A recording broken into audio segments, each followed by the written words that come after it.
अनहोमोजेनस mixture.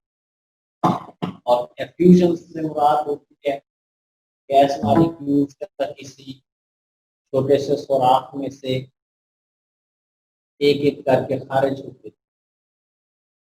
दोनों के बारे में एक लॉ है जिसको कहते हैं ग्राहम्स लॉ ऑफ डिफ्यूजन है। पहले इसकी डेफिनेशन पे गौर करते हैं कि डेफिनेशन क्या है। The rate of diffusion or effusion of a gas, किसी गैस के डिफ्यूज करने की, किसी गैस के डिफ्यूज करने की जो रफ्तार है, रेट ऑफ डिफ्यूजन और effusion of A gas is inversely proportional to square root of density of gas at constant temperature and pressure. ये गैस के डिफ्यूज करने की, मिक्स होने की जो रफ्तार है, that is inversely proportional to square root of the density of gas. जितने गैस मॉलिक्यूल्स बड़े बड़े होंगे, हैवी वेट होंगे, हाई मॉलिक्यूलर वेट रखते होंगे, उनका रेट ऑफ डिफ्यूजन उतना कम होगा। ये आप भी समझ सकते हैं, सोच सकते हैं कि डिफ्यूजन गैसेस का क्यों होता है। तो ये गैस मॉलिक्यूल लगातार हरकत में, जितनी तेज हरकत होगी उतना डिफ्यूजन तेज होगा। तो बड़े मॉलिक्यूल्स जो हैं उनकी हरकत, उनकी रफ्तार, उनकी वेलोसिटी कम होती है। तो जब वेलोसिटी कम होगी तो मिक्स भी वो आहिस्ता होगी। तो मॉलिक्यूलर वेट बढ़ने से वेलोसिटी कम हो जाती है। वेलोसिटी कम होने से रेट ऑफ डिफ्यूजन कम हो जाता है। तो ग्राहम ने ये वेरीफाई किया, the rate of diffusion or effusion of a gas is inversely proportional to square root of density of gas at constant temperature and pressure. अगर टेम्परेचर और प्रेशर को आप कांस्टेंट रखें तो रेट ऑफ डिफ्यूजन और effusion is inversely proportional to square root of density. यानी density ज्यादा होगी तो रेट ऑफ डिफ्यूजन कम हो जाएगा, बशर्ते कि टेम्परेचर और प्रेशर को कांस्टेंट। हर लॉ में आप जानते हैं कुछ ना कुछ चीजें कांस्टेंट रखी जाती है। तो अगर ये दो चीजें वेरी कर रही हों, डेंसिटी और rate of diffusion, R stands for rate of diffusion. The rate of diffusion or effusion of a gas is inversely proportional to square root of density of gas at constant temperature and pressure. या R is equal to K 1 over D अंदर। यहाँ पे K proportionality constant, ये है एक gas के लिए। इसको रटा लगाने की बजाय इस एक्सप्रेशन को अल्फाज में बयान करना सीखें। R is inversely proportional to square root of D. The rate of diffusion or effusion is inversely proportional to square root of density of gas, constant temperature and pressure. अगर फर्स्ट करें कि हमारे पास दो गैसेस हों, gas 1 और gas 2, एक की density D1 हो, दूसरे की डेंसिटी D2 हो, तो गैस 1 के लिए ग्राहम्स लॉ अगर अप्लाई करें, R1 is inversely proportional to D1 under root, या R1 is equal to K1 over D1 under root, या D1 को दूसरी तरफ क्रॉस मल्टीप्लाई करें तो R1 D1 under root is equal to K। ये गैस 1 पे ग्राहम्स लॉ हमने apply. Same is the case with gas 2। R2 उसका रेट ऑफ डिफ्यूजन है, is inverse proportional to D2 under root, या R2 is equal to K1 over D2 under root। Cross multiply करें तो R2 D2 under root is equal to K। ये gas 2 पे Graham's law हमने apply. अब अगर आप इक्वेशन 2 को इक्वेशन 3 से डिवाइड कर, dividing equation 2 by equation 3, left hand side को लेफ्ट हैंड साइड से डिवाइड करें, राइट हैंड साइड को राइट हैंड साइड से, ए को के से कैंसिल करते हैं, तो R1 ओवर R2, ये D2 को आप क्रॉस मल्टीप्लाई करके दूसरी तरफ ले आए, D1 को इधर ले, तो D2 इधर ऊपर चला जाएगा, D1 इधर नीचे आ जाएगा, D2 ओवर D1 अंडर। इस इक्वेशन को, इक्वेशन 4 को बयान करना सीख लें। फिल्म सा नजर नहीं आ रहा था, स्क्रीन थोड़ी साफ कर ले। इक्वेशन क्या कहती है? रेट्स ऑफ डिफ्यूजन और एफ्यूजन ऑफ टू गैसेस। पहले हमने एक गैस के लिए किया था रेट ऑफ डिफ्यूजन, यहाँ रेट्स था, ये रेड मैंने इसीलिए हाईलाइट किया कि फर्क नोट करना। अब हम दो गैसेस के लिए इसे डिफाइन करने लगे। Rates of diffusion or effusion of two gases are inversely proportional to square roots of their densities at same temperature and pressure. अगर दो गैसेस हों, उनकी डेंसिटी D1 और D2 हो, रेट्स ऑफ डिफ्यूजन D1 और D2 हो, R1 और R2 हो, रेट्स ऑफ डिफ्यूजन, तो दोनों गैसेस के रेट्स ऑफ डिफ्यूजन और effusion they are inversely proportional to square roots of their densities. तो दो गैसेस के लिए अगर ये ग्राहम्स लॉ आप लिखेंगे, तो दो गैसेस के लिए ग्राहम्स लॉ जो है, रेट्स ऑफ डिफ्यूजन और effusion of two gases are inversely proportional to square roots of their densities at same temperature and pressure. तो ये दूसरी डेफिनेशन ग्राहम्स लॉ बन जाएगी। The rates of diffusion or fusion of two gases are inversely proportional to square roots of their densities. एक बहुत से सुनने वाली बात है, यहाँ मैंने इक्वेशन 2 को इक्वेशन 3 से डिवाइड किया, 2 को 3 से डिवाइड किया। कभी आप 3 को 2 से डिवाइड कर बैठे तो फिर क्या होगा? जवाब है कि कुछ नहीं होगा। यानी आप 2 को 3 से डिवाइड करें या 3 को 2 से डिवाइड करें, फर्क सिर्फ ये पड़ेगा, तो फिर आ जाएगा R2 over R1 is equal to D1 over D2। मतलब उसका सेम रहेगा, उससे कोई फर्क नहीं पड़ेगा।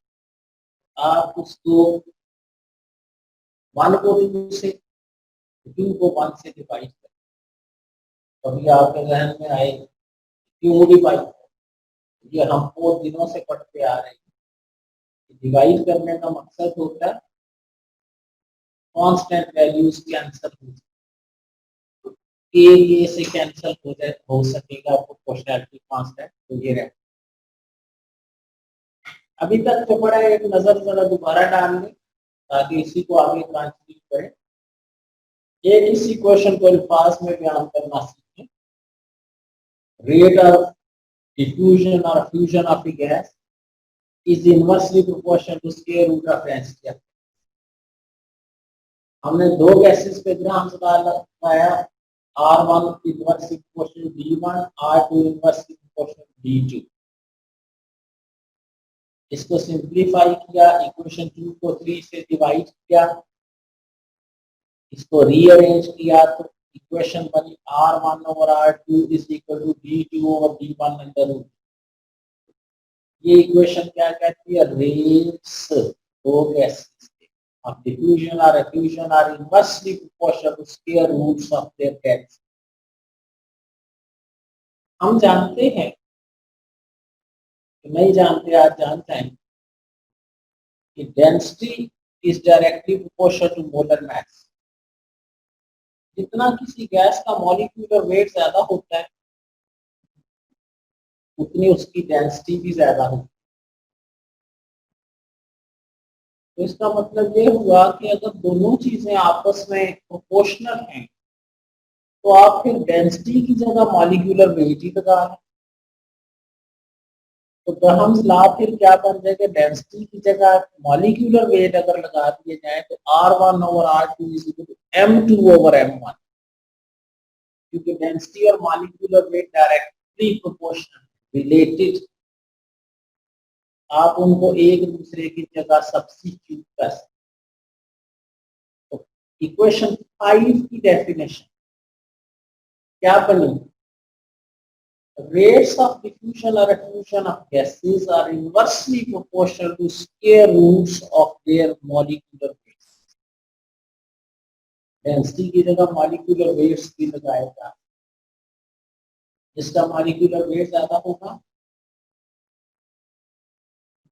उसका रेट ऑफ डिफ्यूजन कम होगा, जिसका मॉलिक्यूलर वेट कम होगा उसका रेट ऑफ डिफ्यूजन ज्यादा होगा। आपने ये R1/R2 इक्वल टू M2/M1 लिखा है, अगर कोई R2/R1 लिख देगा तो उसका M1/M2 आएगा, कोई फर्क नहीं। Equation 5 can be defined as rates of diffusion or effusion of two gases are inversely proportional to square roots of their molecular weights. Rates of diffusion of or effusion of two gases are inversely proportional to square roots of their molecular weights, the molar mass. ये तो था Graham's law. अब इस law की verification, इसकी तस्दीक, इसको साबित करने के लिए ये सच है ये झूठ है, ये लॉ ठीक कहता है या गलत कहता है, हम खुद लेबोरेटरी में भी इसे बड़ी आसानी से वेरीफाई कर। यहाँ एक एक्सपेरिमेंट दिया गया है, जो एक्सपेरिमेंट के बॉटल में किया गया और उसका डाटा हमें इस लॉ को सही साबित करने के लिए। एक शीशे की ट्यूब लें, ट्यूब में दोनों तरफ से खुली हुई होगी, 100 सेंटीमीटर लॉन्ग ट्यूब है।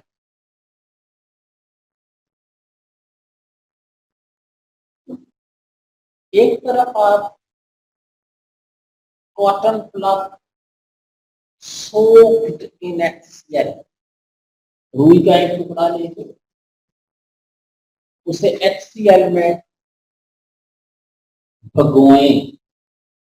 HCl का सोल्यूशन है हाइड्रोक्लोरिक एसिड का सोल्यूशन, उसमें कॉटन प्लग को भगो लें, उसे कहेंगे cotton plug soaked in HCl, भगोया हुआ। एक रुई का टुकड़ा लेके उसे अमोनिया में भिगोएं, उसे कहेंगे cotton plug soaked in ammonia. Tube के एक तरफ cotton plug soaked in HCl लगा दें और दूसरी तरफ cotton plug soaked in ammonia लगा दें। शर्त ये है कि दोनों इकट्ठे लगा, साइमल्टेनियस, बैक वक्त। HCl के प्लग से HCl के वेपर्स निकलते हैं, हमें नजर नहीं आते। ये जो मैंने एरोस लगाए हुए हैं, ये मुझे पता है कि ये जाते हैं, वैसे नजर नहीं आएंगे, ट्यूब में कुछ भी नजर नहीं आएगा। अमोनिया के बुखारात निकलते हैं, हमें नजर नहीं आते, लेकिन मुझे पता है कि बुखारात। आप कहेंगे कि हमें कैसे पता चलेगा?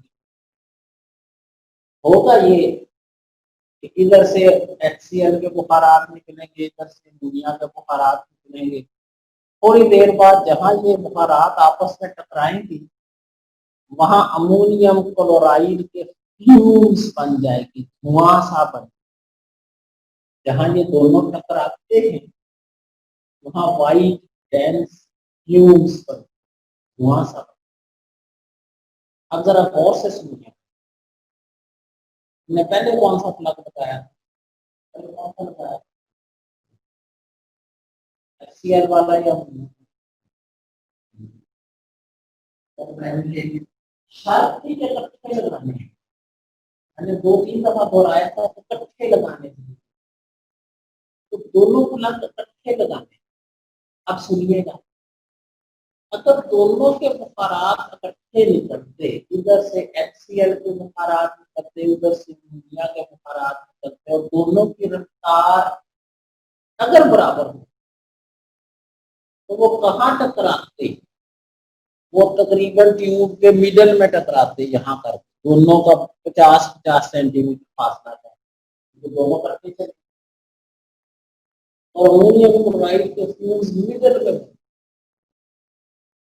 लेकिन हम ये देखेंगे, तब भी याद करेंगे, आप ये नोट करेंगे, तो वो जो अमोनियम क्लोराइड के फ्यूम्स बनते हैं वो HCl से 40.5 सेंटीमीटर के फासले पे होते हैं, और अमोनिया से 59.5 सेंटीमीटर के फासले पे होते हैं, यानी मिडल में नहीं बनते, अमोनिया से ज्यादा फासले पे हैं और HCl से कम फासले। अब अगर कोई आपसे पूछेंगे इससे क्या लगता है किसकी वेलोसिटी ज्यादा है, अमोनिया की वेलोसिटी ज्यादा है या HCl? क्योंकि अमोनिया ने फासला ज्यादा तय किया, तो मतलब दोनों चले इकट्ठे थे, लेकिन अमोनिया ने ज्यादा फासला तय कर दिया HCl ने, तो आपका इसका मतलब है अमोनिया की वेलोसिटी ज्यादा है HCl। कितनी ज्यादा है? Velocity of ammonia over velocity of HCl 59.5 over 40, इसका फासला बटा इसका, वेलोसिटीज की रेशियो ले रहे हैं तो पता चले किसकी ज्यादा है। तो अमोनिया की वेलोसिटी HCl से 1.46 टाइम्स ज्यादा है, यानी तकरीबन 1.5 गुना ज्यादा। अगर ये 60 होता और ये 40 होता तो एग्जैक्ट 1.5 गुना, ये तकरीबन 1.46।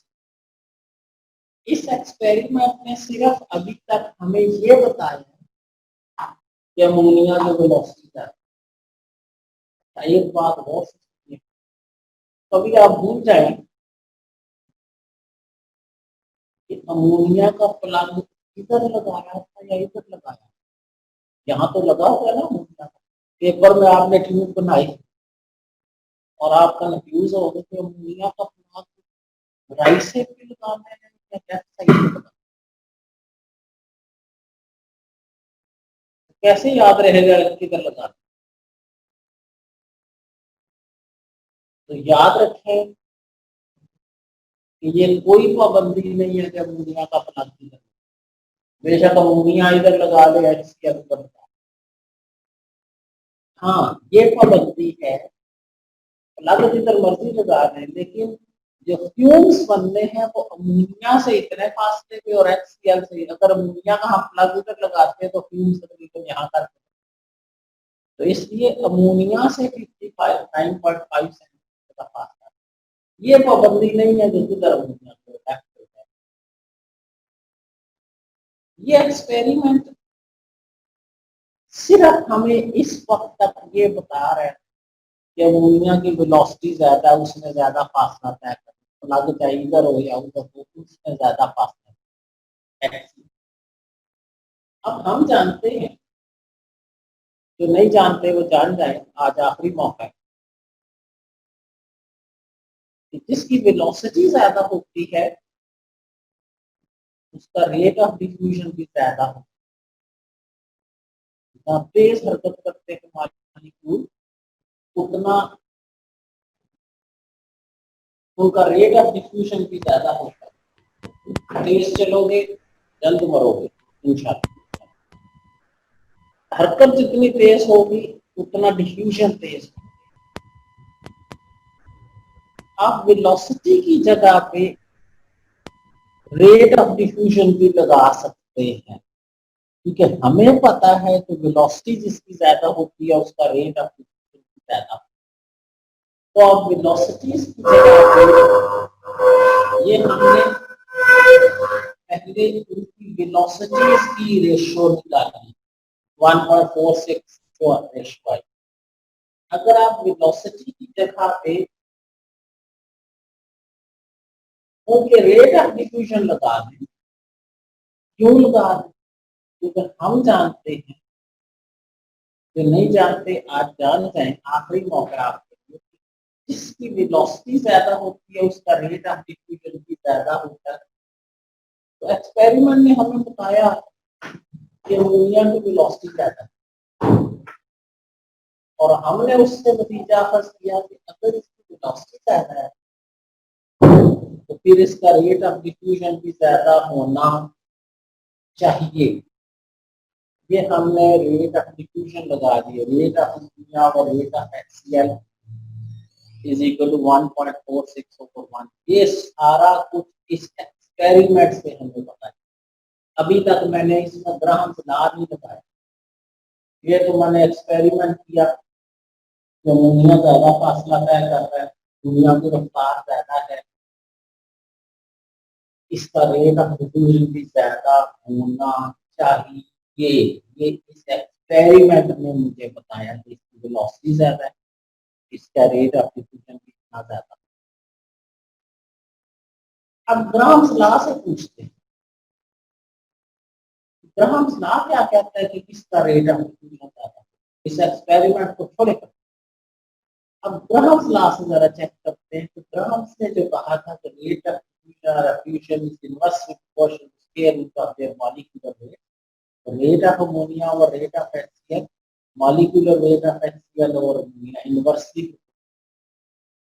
Molecular weight of HCl 36.5, ammonia का 17। इसको सॉल्व करें, आंसर 1.46 आएगा ओवर 1 लगाए या ना लगाए। ये जो आंसर आया है, ये आंसर बिल्कुल वही आया है आंसर जो कि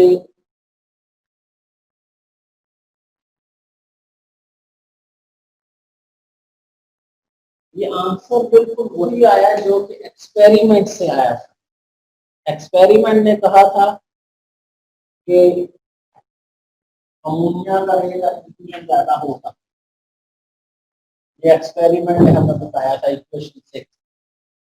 ग्राहम्स लॉ अप्लाई किया, उससे भी आंसर वही आया। हम कहेंगे जो एक्सपेरिमेंट कह रहा है वही ग्राहम्स लॉ है, इसका मतलब ग्राहम्स लॉ बिल्कुल ठीक कहता है। आप मुमकिन है सोचें, मुमकिन है ना सोचें कि जी ग्राहम्स लॉ में तो डेंसिटीज भी लगा सकते थे। रेट ऑफ डिफ्यूजन और डिफ्यूजन ऑफ अमोनिया और HCl is inversely proportional to square root of density of HCl over density of ammonia। तो अगर आप मॉलिक्यूलर वेट्स की बजाय डेंसिटीज भी लगा दें तो उसका भी आंसर वही आता है। इसका मतलब है चाहे आप डेंसिटीज की मदद से करें चाहे मॉलिक्यूलर वेट्स की मदद से करें, आंसर हमेशा वही आता है जो एक्सपेरिमेंट से। इसका मतलब है ग्राहम्स लॉ बिल्कुल ठीक कहता है, बिल्कुल सही बता। ये उसकी वेरिफिकेशन है, ये अकेली भी पेपर में बहुत दफा है ग्राहम्स लॉ को वेरीफाई कर।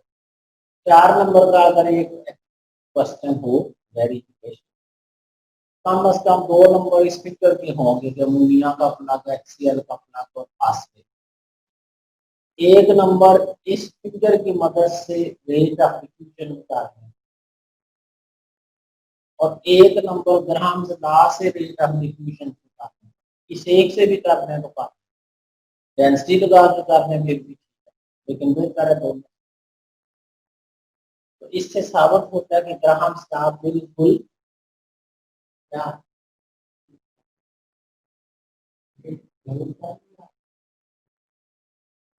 तो ये Graham's law examination point of view से एक इंतहाई अहम टॉपिक है। इसको आप बेहतर है कि जैसे मैंने बोर्ड पे लिखा है, अगर आपको सेगमेंट वाइज चारों कॉलम्स नजर आते हैं या आप लैपटॉप पे आसानी से पढ़ सकते हैं, या ये मे भी कोई यूट्यूब वगैरह पे भी ये डाल देते हैं, वहां से बोर्ड कर, तो उससे आप ये अपने पास नोटबुक में नोट कर कि ये कैसे करना है, पेपर में लिखना कैसे। तो ये तो है कि ग्राहम्स लॉ है कि आप और इसकी वैल्यू क्या है।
अब आप इसको स्टाइल करेंगे, पूरे को व्यू करेंगे या अगले के लिए क्या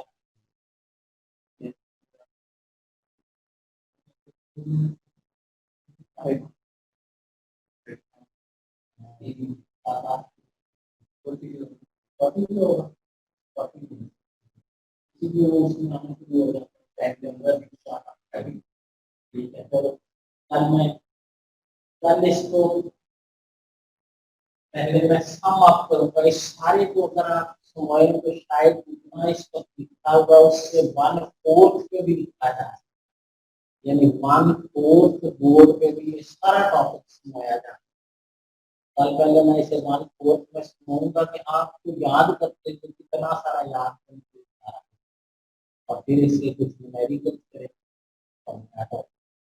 और